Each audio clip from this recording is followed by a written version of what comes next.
आप सबों की सलामती हो। कलाम खुदा में से हम मुक़द्दस लूका की मार्फत लिखी गई खुदावंद यीशु मसीह की इंजील निकालेंगे। मुक़द्दस लूका की मार्फत लिखी गई खुदावंद यीशु मसीह की इंजील है, उसका 18वां बाब है और 18वें बाब की हम 35वीं आयत से पढ़ेंगे, तलावत सुनेंगे कि खुदा का कलाम मेरे लिए और आपके लिए क्या हदायत देता है। सो कलाम खुदा में लिखा है, जब वो चलते चलते यरीहो के नजदीक पहुंचा तो ऐसा हुआ कि एक अंधा राह के किनारे बैठा हुआ भीख मांग रहा था। वो भीड़ के जाने की आवाज सुनकर पूछने लगा कि ये क्या हो रहा है। उन्होंने उसे खबर दी कि यीशु नासरी जा रहा है। उसने चिल्लाह कर कहा, ऐ यीशु इब्ने दाऊद, मुझ पर रहम कर। जो आगे जाते थे वो उसको डांटने लगे कि चुप रह, मगर वो और भी चिल्लाया कि ऐ इब्ने दाऊद, मुझ पर रहम कर। यीशु ने खड़े होकर हुक्म दिया कि उसको मेरे पास लाओ। जब वो नजदीक आया तो उसने उससे ये पूछा, तू क्या चाहता है कि मैं तेरे लिए करूं? उसने कहा, ऐ खुदावंद, ये कि मैं बीना हो जाऊं। यीशु ने उससे कहा, बीना हो जा, तेरे ईमान ने तुझे अच्छा किया। वो उसी दम बीना हो गया और खुदा की तमजीद करता हुआ उसके पीछे हो लिया और सब लोगों ने देखकर खुदा की हम्द की। खुदावंद अपने कलाम के वसीले से मुझे और आप सबको बरकत अता करे। आमीन। बैठिए।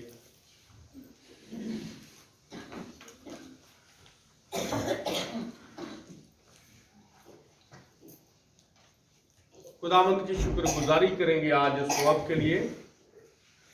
आज जब हम खुदा के घर में हैं और हफ्तावार मंगल की इबादत के लिए खुदा की शुक्रगुजारी करते हैं और आप सबों की आमद के लिए भी, खूबसूरत मौसम के लिए खुदा की शुक्रगुजारी करते हैं और इस बात के लिए कि अभी हमने खुदा के कलाम में से, खुदा के जिंदा कलाम में से तलावत पाक पढ़ी और सुनी है। तो हमारा मान है कि जो तलावत हमने सुनी है उसके सुनने से हम सबको बकसरत बरकत मिली है। तलावत पाक जो पढ़ी गई,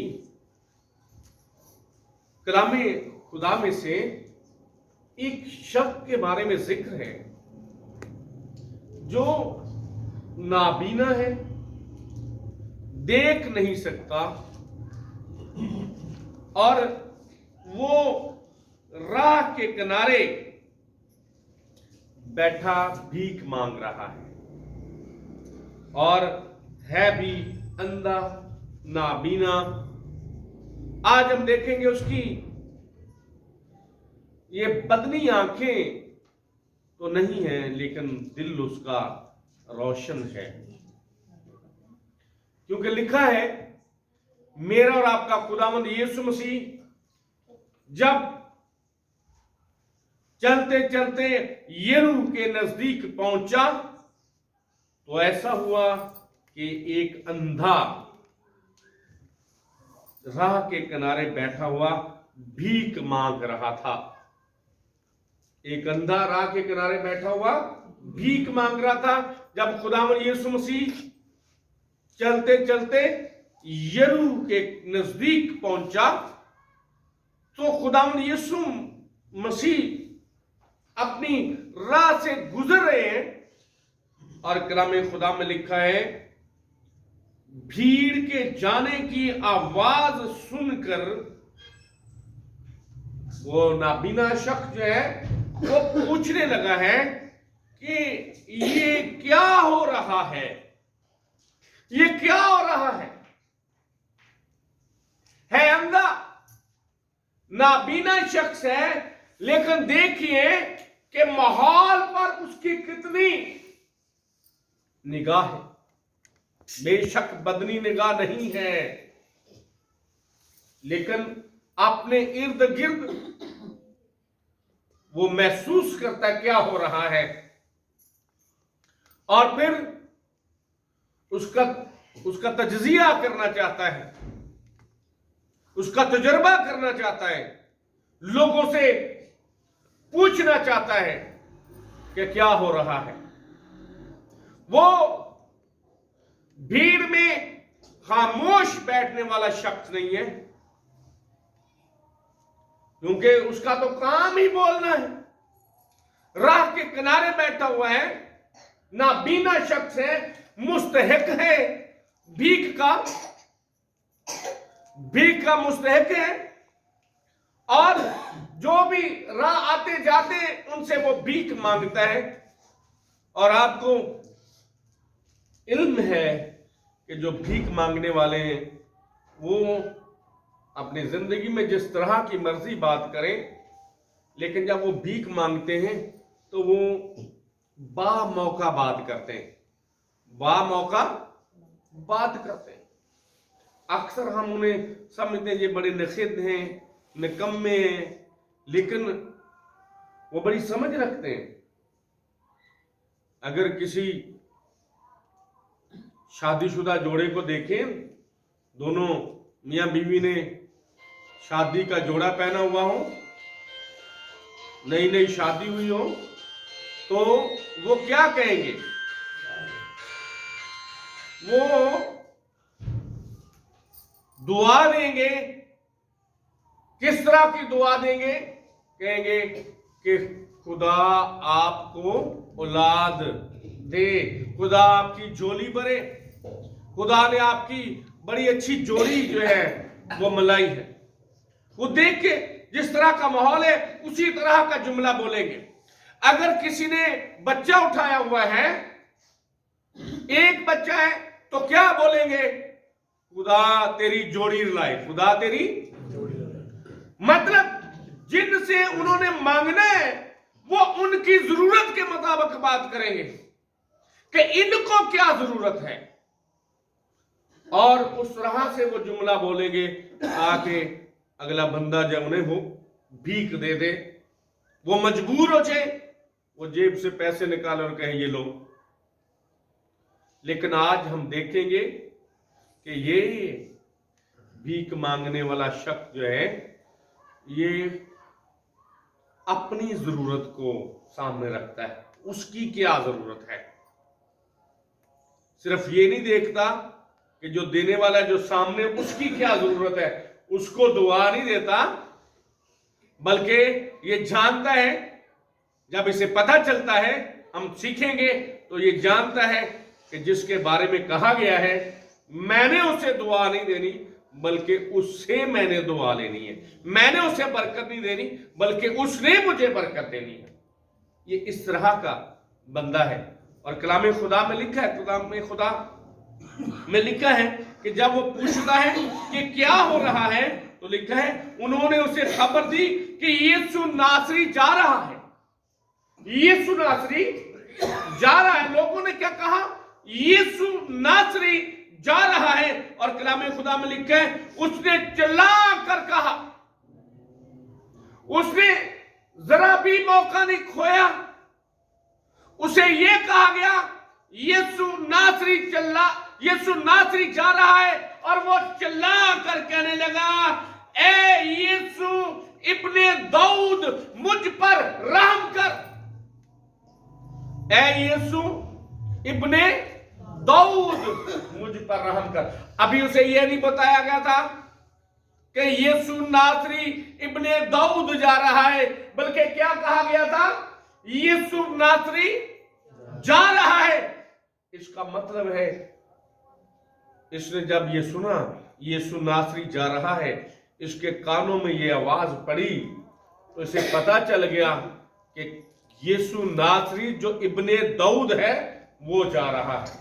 इसका मतलब इसने सुन रखा है, यीशु मसीह नासरी के बारे में पहले से सुन रखा है। इसके सीने में इल्म है, इसका सीना रोशन है, इस बात से मुनव्वर है। इसीलिए जब वो नाम सुना तो क्या कहने लगा? अजाफी जुमला क्या बोलता है? लफ्ज अजाफी के हैं अपनी तरफ से, ए यीशु इब्ने दाऊद। और ये लफ्ज कहां से है? खुदा के कलाम से। कहां से है? खुदा के कलाम से। जब हम मुकद्दसमती रसूल की मार्फत लिखी गई इंजील जलील उसका पहला बाब पहली आयत पढ़े तो क्या लिखा है? यीशु मसीह इब्ने दाऊद इब्ने अब्राहम का नसबनामा। कलामे खुदा से ये वाकिफ है, इसने सुन रखा है और इसके दिल में है। इसीलिए ये क्या कहता है? ए यीशु इब्ने दाऊद मुझ पर क्या कर? रहम कर। मुझ पर रहम कर। ये मुल्तजी है और रहम के लायक है, इसलिए वो क्या कहते हैं? मुझ पर क्या कर? रहम कर। मुझ पर रहम कर। अब वो अपनी दुआ या दरखास्त को यीशु मसीह के सामने रख रहा है, इसीलिए वो कह रहा है मुझ पर क्या कर? रहम कर। चिल्ला कर कहता है मुझ पर रहम कर। मैं आपके सामने जरा हवाला पढ़ना चाहता हूं।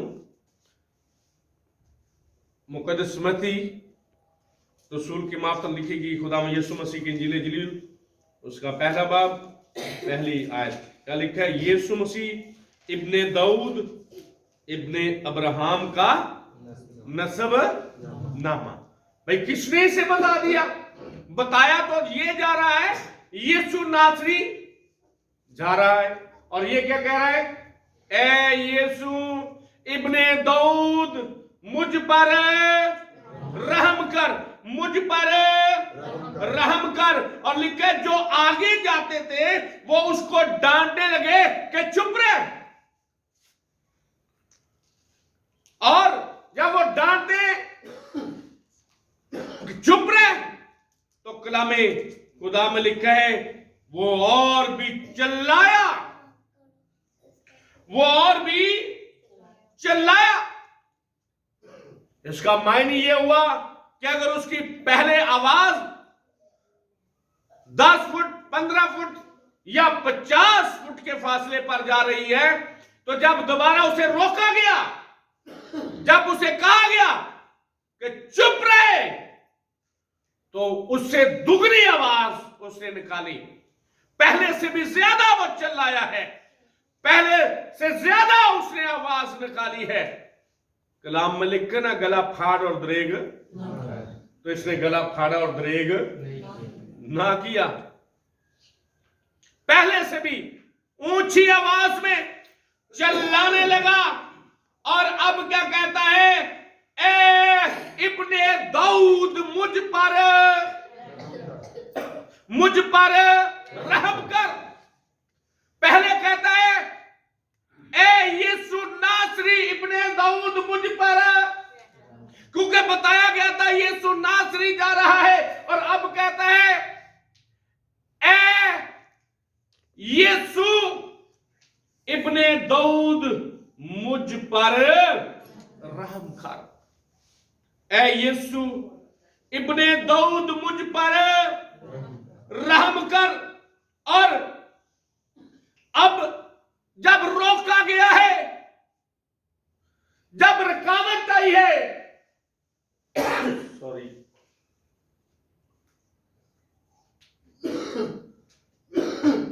जब डांटने वाले हैं तो और भी ज्यादा चिल्लाया ए इब्ने दाऊद मुझ पर रहम कर।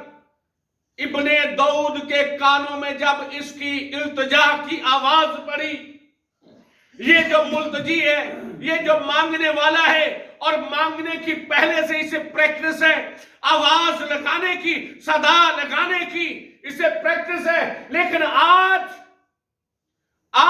जो इसने सदा लगाई है, आज इसने आवाज लगाई है, वो रुपयों के लिए नहीं, वो भीख के लिए नहीं, आज दिल सोजी के साथ दिल से ये पुकार रहा है कि मैं मौका ना गंवा दूं। इब्ने दाऊद यहां से गुजर रहा है, रहम करने वाला गुजर रहा है, रहीम मालिक गुजर रहा है। मुझे खबर मिली है, मेरे कानों तक ये आवाज आई है, अब ऐसा हो नहीं सकता कि मैं चुप रहूं। बेशक डांटा गया है तो भी कहता है, ऐ इब्ने दाऊद मुझ पर रहम कर। और लिखा है, यीशु ने खड़े होकर हुक्म दिया। इतनी दिल सोजी के साथ इसने ये दुआया दरखास्त दी, ऐ इब्ने दाऊद मुझ पर रहम कर।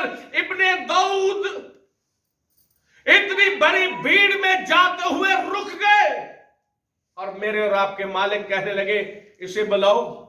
हुक्म दिया, इसे मेरे पास लेकर आओ। जो बैरियर बन रहे थे, जो रुकावट बन रहे थे, जो डांट रहे थे, जो कह रहे थे नहीं ऐसा हो नहीं सकता, चुप रहे, खामोश रहे, क्यों तू डिस्टर्ब कर रहा है, खामोश हो जा। उन्हीं को यीशु मसीह ने कहा, उसे मेरे पास लाओ। इतना दर्द था उसकी आवाज में, इतना करब था उसकी आवाज में, इतनी दिलसोजी के साथ उसने दुआया दरखास्त दी। यीशु मसीह के कानों तक पहुंची और यीशु मसीह रुक गए, उसे मेरे पास लाओ। और लिखा, जब वो नजदीक आया तो उसने उससे पूछा, कहता है मुझ पर रहम कर। यीशु मसीह ने पूछा, तू क्या चाहता है कि मैं तेरे लिए करूं? अब बड़ी खूबसूरत बात है, यीशु मसीह ने ये नहीं कहा कि इसे सिक्के दिए जाएं, इसे रुपए दिए जाएं, क्योंकि वो तो भीख के लिए बैठा हुआ है। यीशु मसीह ने ऐलान नहीं किया, यीशु मसीह ने अपने शागिर्दों से नहीं कहा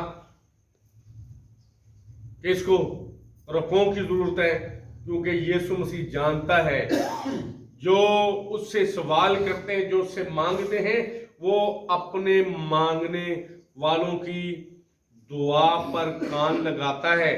बल्कि कलाम में तो लिखा है, वो हमारे मांगने से पहले जानता है, वो हमारे मांगने से, वो लीमे कुल है, वो पहले से जानता है कि इसकी जरूरत क्या है और इसने मांगा क्या है, और जो उसकी जरूरत है वही वो मांगता है।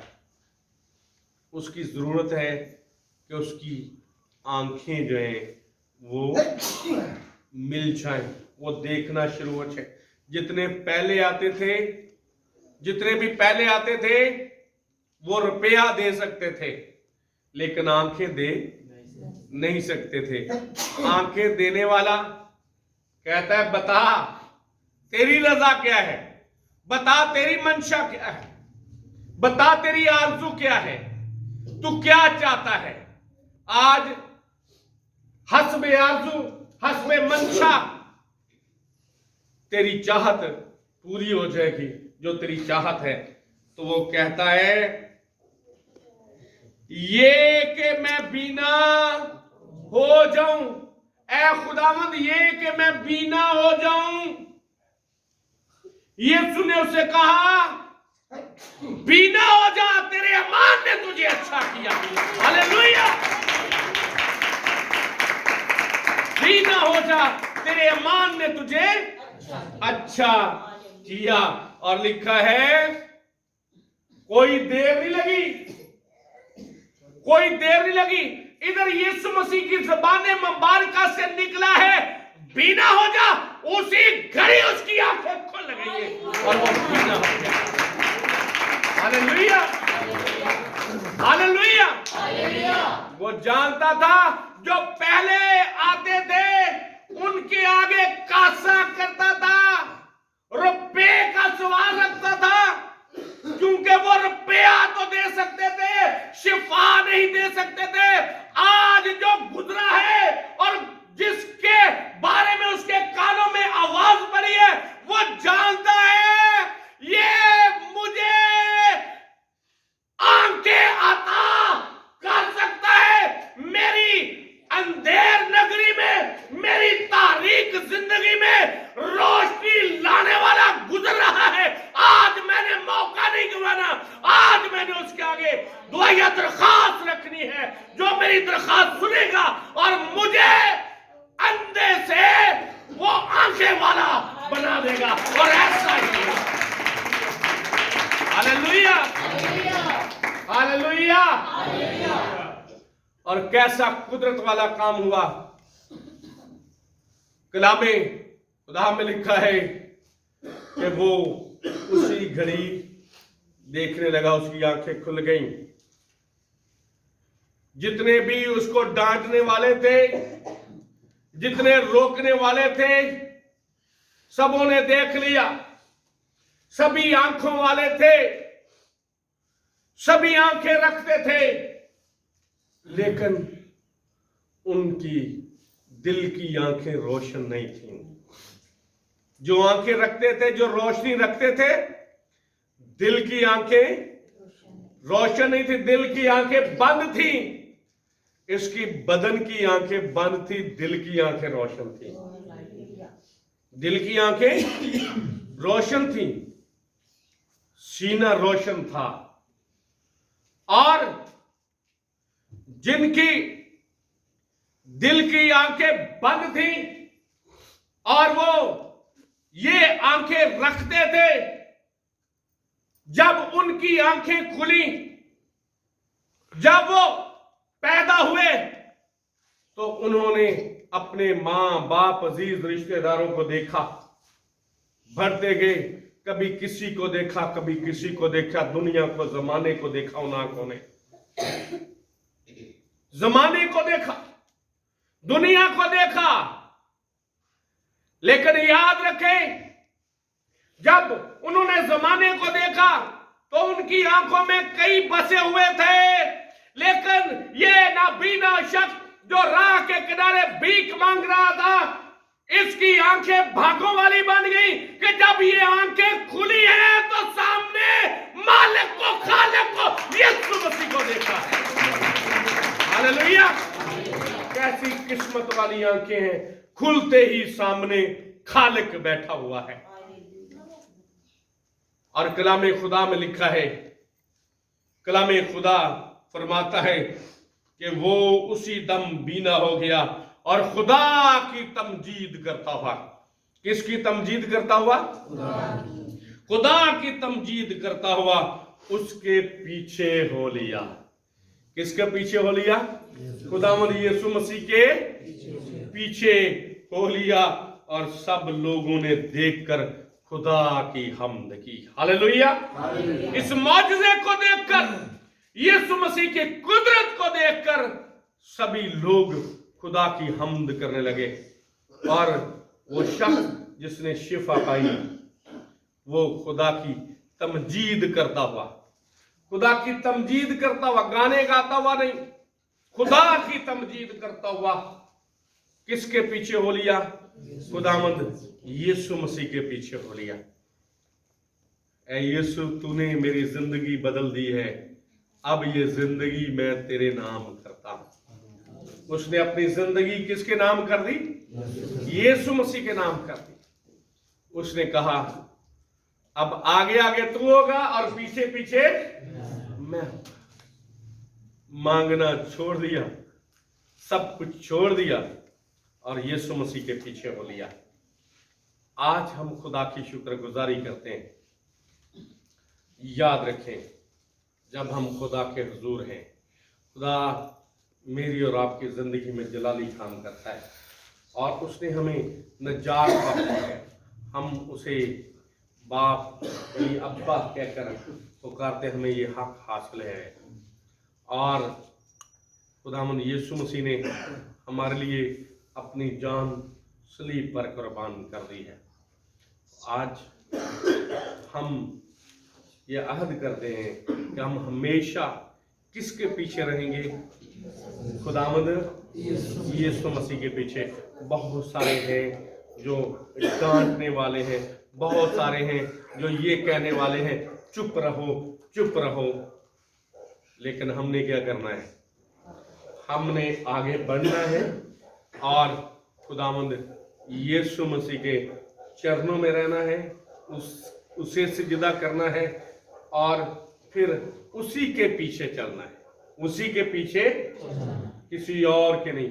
इस तरह से खुदा की तमजीद करते हुए, खुदा की हम्द करते हुए खुदा मुझे और आपको इस कलाम के वसीले से बरकत अता करे।